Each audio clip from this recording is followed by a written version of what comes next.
Why are we in a universe where everything has to eat something else in order to survive? Antarctica has always been surrounded by mystery, but now one woman claims the truth can no longer stay hidden.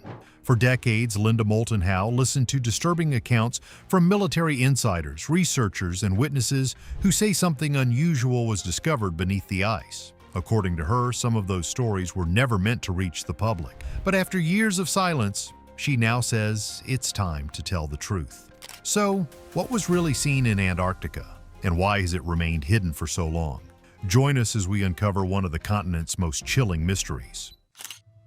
What Moulton Howe claims they saw in Antarctica.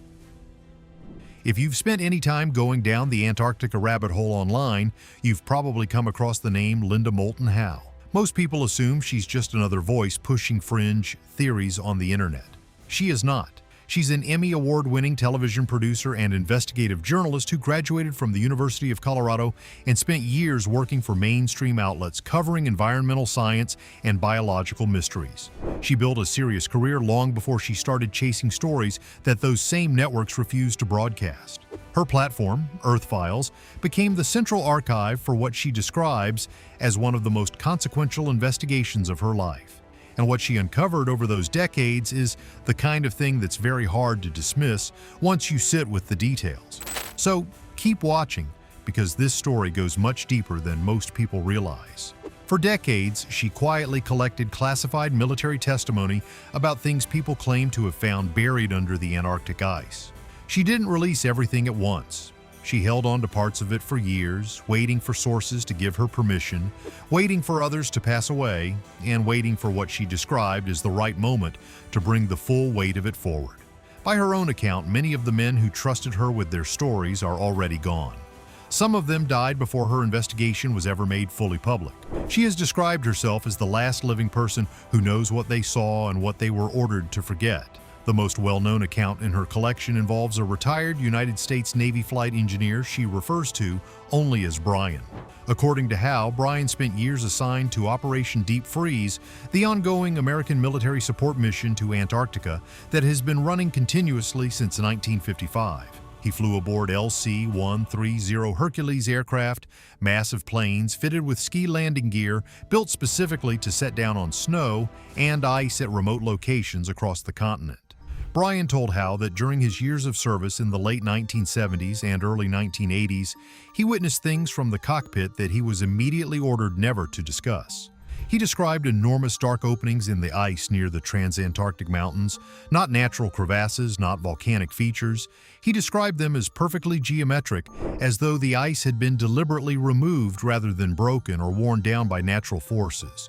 On multiple occasions, his flight crew was diverted miles off their planned routes with no clear explanation.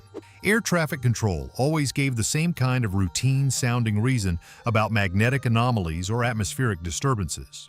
But Brian said what he could actually see out the cockpit window was nothing routine at all. The openings were colossal, the edges were smooth, and the orders to fly away from them were immediate and non-negotiable. The account that stayed with Howe the most came from an unplanned landing Brian described during an emergency medical evacuation mission in 1982. A sudden whiteout forced his crew down on an uncharted ridge, and while they waited for conditions to clear, Brian says he walked across the ice and came face to face with something massive sticking out of the glacier.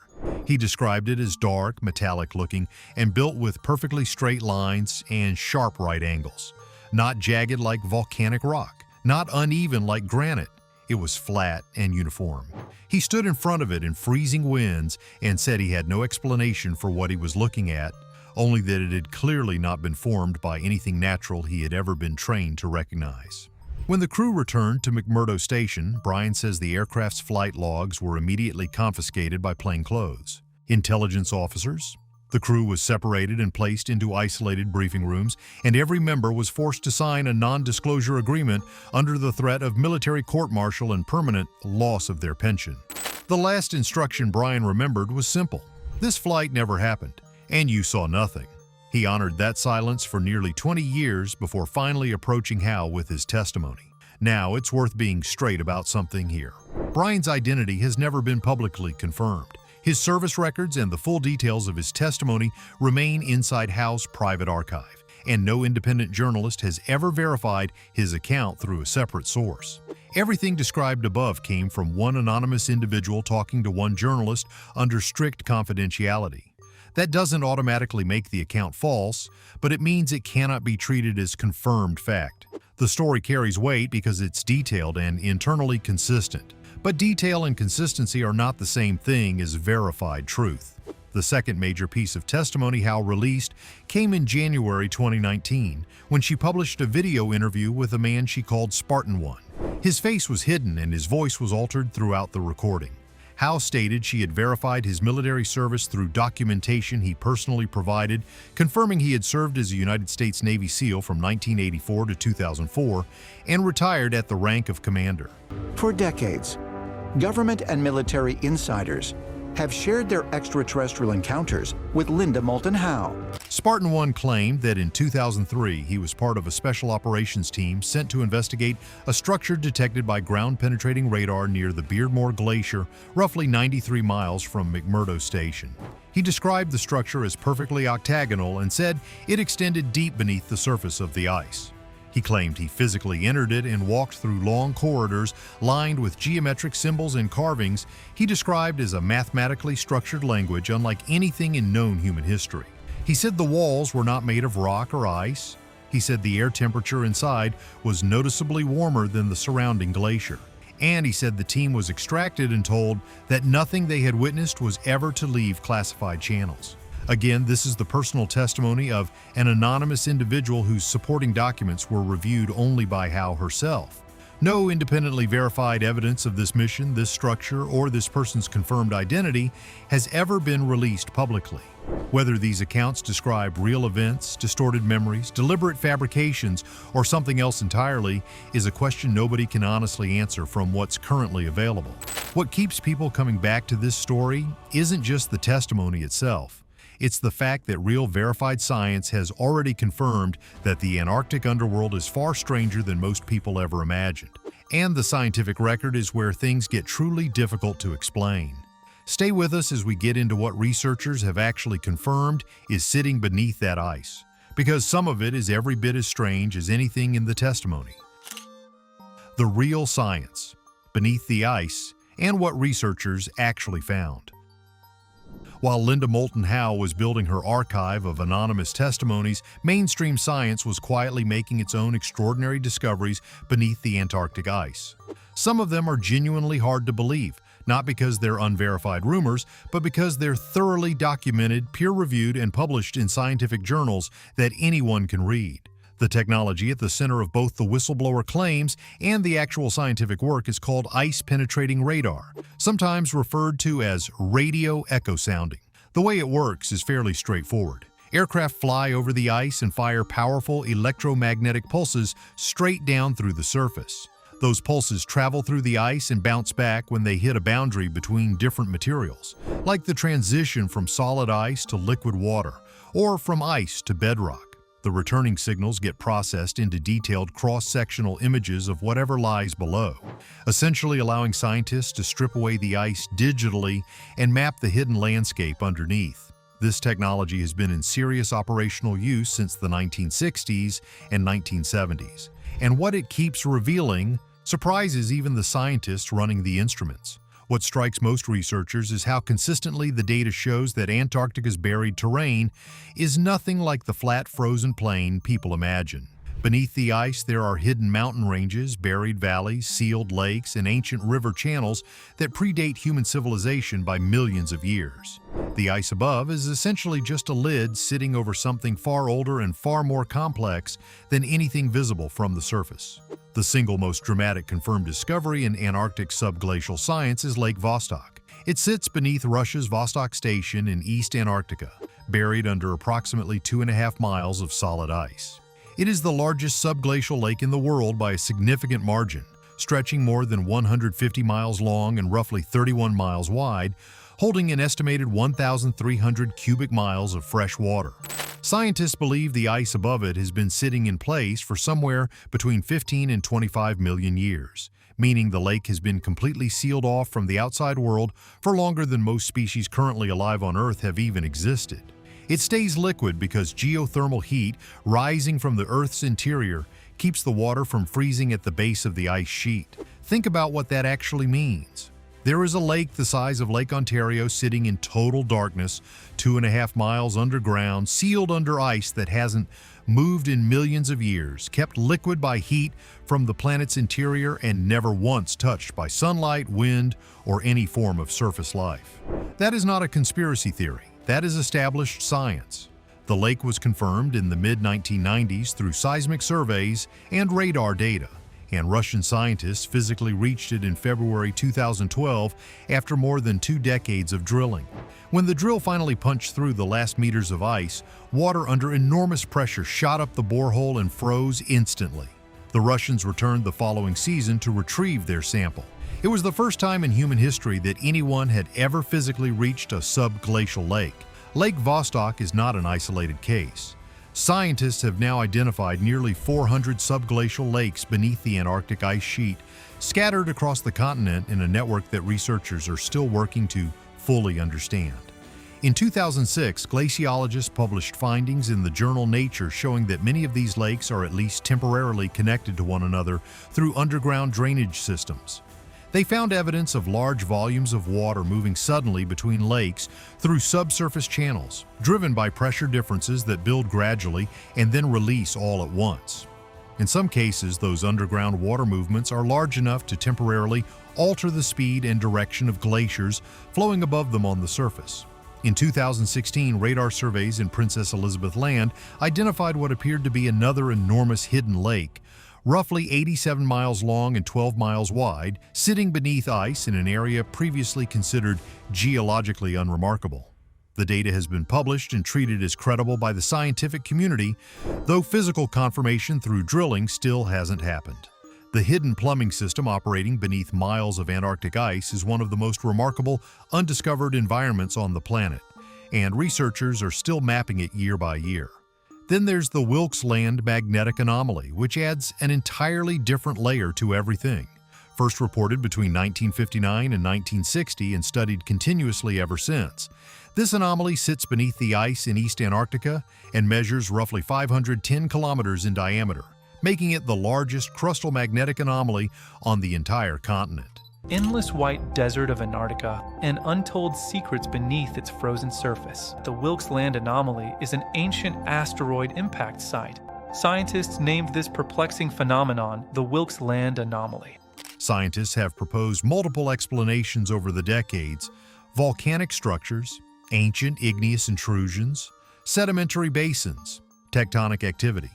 But the most striking explanation on the table is that it might be the scar left by a massive meteorite impact at the end of the Permian period, roughly 250 million years ago. If that interpretation is correct, the impact would rank among the most catastrophic collision events in Earth's geological history, large enough to have potentially triggered the mass extinction that wiped out roughly 90% of all marine species at the end of that era. None of this is classified. It's all been published openly. But it's the kind of real documented strangeness that makes it easy to understand why Antarctica keeps feeding people's imaginations. The actual science is already unusual enough without any embellishment.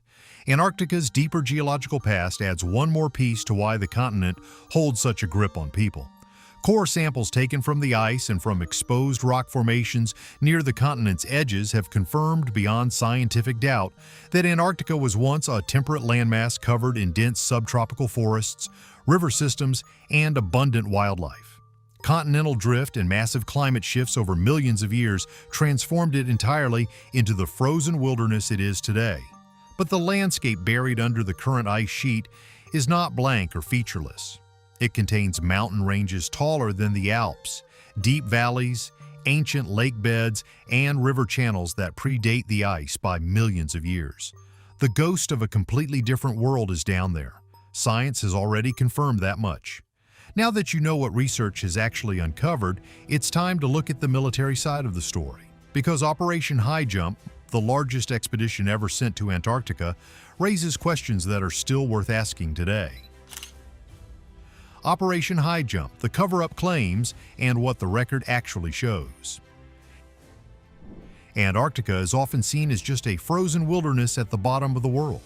Scientists go there, researchers study ice cores, documentaries show penguins and blizzards. What most people never really sit with is how much military activity surrounded this continent during the mid-20th century, and how many questions that activity still generates today. Of all the threads in the Antarctic mystery, Operation High Jump is the one that comes up the most. Understanding what it actually was, and what it was not, matters more than almost anything else in this story. Operation High Jump launched in late 1946. It was commanded by Rear Admiral Richard E. Byrd, the most famous American polar explorer of the 20th century. The scale of it was genuinely extraordinary. More than 4,700 naval personnel, 13 ships including an aircraft carrier, and over 24 aircraft were all deployed to Antarctica simultaneously. At a press conference in November 1946, Admiral Byrd laid out the mission's stated objectives: training personnel in extreme cold conditions, testing ships and aircraft under frigid environments, developing techniques for establishing air bases on ice, gathering geographic, meteorological, and scientific data across the region. Those were real goals, and the expedition made genuine progress on each of them. It returned with approximately 49,000 aerial photographs that were later used to map large sections of the Antarctic coastline. What the official record also confirms, though it was classified during the operation itself, is that High Jump carried a territorial objective the government publicly denied at the time. The Navy was ordered to do everything reasonably possible to establish the groundwork for a United States land claim over as much of Antarctic territory as possible. Cold War tensions with the Soviet Union provided the driving logic. American military planners in 1946 were genuinely worried about Soviet forces potentially using polar routes to strike against the continental United States. Training exercises had already taken place in the Arctic during the same year, and High Jump was the southern extension of that broader polar preparedness strategy. The secrecy around the territorial goal is real and now documented. But it points toward geopolitical competition between superpowers, not toward the recovery of anything buried under the ice. The expedition ended after roughly 2 months, which was far shorter than originally planned. Some participants described confusion about the operation's direction and their specific roles. Conrad Shin, one of the pilots who flew Douglas R-4D aircraft from the carrier USS Philippine Sea, told a Smithsonian interviewer years later that many crew members genuinely did not understand what they were doing or what they were supposed to be looking for. 3 crew members died when an aircraft crashed during the very first weeks of the mission. The early return has been treated by conspiracy researchers for decades as proof that the expedition encountered something underground it was completely unprepared to handle. The documented explanation is considerably more straightforward. Antarctic winter conditions were closing in rapidly, and the hastily assembled operation simply ran out of favorable flying weather before it could complete its survey objectives. The decision to leave was logistical, not dramatic. Admiral Byrd's role in the conspiracy theories surrounding high jump centers almost entirely on a 1947 interview he gave to the Chilean newspaper El Mercurio, in which he warned that the United States needed to prepare defenses against adversaries capable of flying from pole to pole at incredible speeds. That interview has been quoted thousands of times as direct evidence that Byrd personally encountered something extraordinary beneath the ice and was issuing a carefully worded public warning. The historical reality is more complicated and less dramatic than that reading suggests. Most historians who have carefully studied Byrd's post-war statements agree that his comments were framed entirely around Cold War anxieties and Soviet military capability. Byrd was also in declining health during this period. By multiple accounts from people who knew him personally, he never fully recovered from his solo winter over on the ice in 1934, a grueling experience that left lasting psychological effects. His statements in the years following High Jump were often fragmented and difficult to interpret cleanly. The El Mercurio interview is real. The elaborate interpretive structure built around it across decades of retelling is largely a product of selective quotation by researchers who never read the original in full context. That brings everything back to Linda Moulton Howe and the honest question of what her body of work actually represents. She is a credentialed journalist with a legitimate and award-winning professional history. Her interest in unexplained phenomena is not a recent pivot toward internet notoriety. She has been investigating this territory since at least the early 1980s, long before it was commercially viable as online content or culturally mainstream as a genre. Her method of collecting anonymous testimony, privately reviewing supporting documents, and publishing through her own platform rather than through editorial oversight has been consistent throughout her entire career. What that method does not produce is independently verifiable evidence of the specific events those testimonies describe. The gap between confirming that someone served in the military and confirming what they claim to have seen during that service is enormous, and it matters when evaluating what any of this actually proves. What the scientific record does confirm is that Antarctica remains genuinely unknown in ways that are difficult to fully appreciate without sitting with the actual data. Scientists continue mapping subglacial terrain that no human eye has ever seen directly. Lake systems sealed under miles of ice hold water that hasn't been exposed to the atmosphere for tens of millions of years. The Wilkes Land anomaly still lacks a universally accepted scientific explanation decades after its initial discovery. Ice-penetrating radar continues returning results that require years of careful peer review before researchers can agree on what they mean. The continent is enormous, almost entirely inaccessible, and still full of things that science has not yet identified, named, or explained. Whether ancient artificial structures are buried somewhere in that vast unmapped darkness is a question that remains genuinely open, not because whistleblower testimony has established it, but because science has not yet reached every corner of the ice to confirm otherwise. Every year, the surveys push deeper. Every year, the results reveal something that wasn't expected. Antarctica does not need mythology to be remarkable. Its documented reality is already one of the most extraordinary stories on Earth.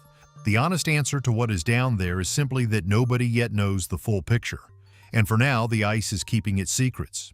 If ancient structures really are buried under miles of Antarctic ice, what would finding them actually change about everything we think we know about human history?